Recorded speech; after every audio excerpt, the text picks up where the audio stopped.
Well, there's got to be a first time for everything, and this is my first time in a Porsche Speedster. I always dismiss these as kind of badge and sticker specials because they took out the back seat and they cut the weight down a little and have a lower top, but they were really just all about looks. It's still a 3.2-liter engine. I mean, it's a Porsche. It's a great car, but they charge a lot of money for this car with a funny-looking roof and cut-down windows. It all goes back to Paul Newman and HUD and the Speedster he drove then. But these cars have gotten very valuable in the past 4 or 5 years, and maybe they've hit that magic 25-year mark where cars start to take their place in the whole panoply of collectability. This car only has 12,000 miles on it, and it drives like a new car. It's really special. They built a little over 800 of these in 1989 for the US market, a little over 2,000 for the global market. They're bulletproof, as you would expect from a Porsche of this era, properly cared for. The car shifts great. All the instruments work, of course. I mean, it's really 12,000 miles. It's a new car, been in a time capsule.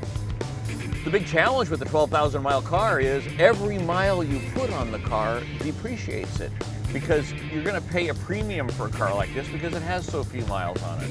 Do you just start using it on a daily basis and rack up the miles and depreciate the car, but you get the pleasure of driving a new car? Or do you put it away in a box and not touch it?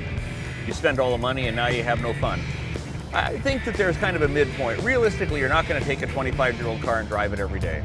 Why do that to it? Why put it out in traffic with giant SUVs and distracted drivers and all the problems in today's traffic? But you can use it on special events. I go on a Porsche event every year that's 1,000 miles in 5 days, and it's great fun.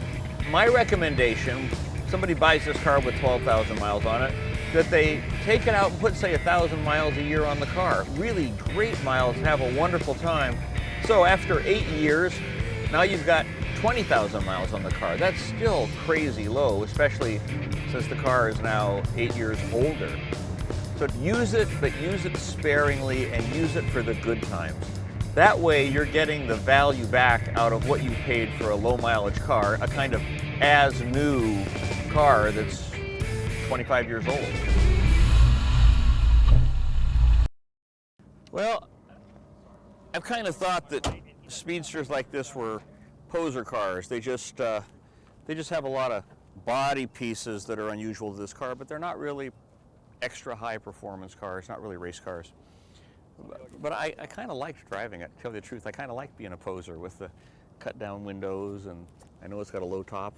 So the style of it, over all these years, the style of it has become more appealing, more attractive, more unusual.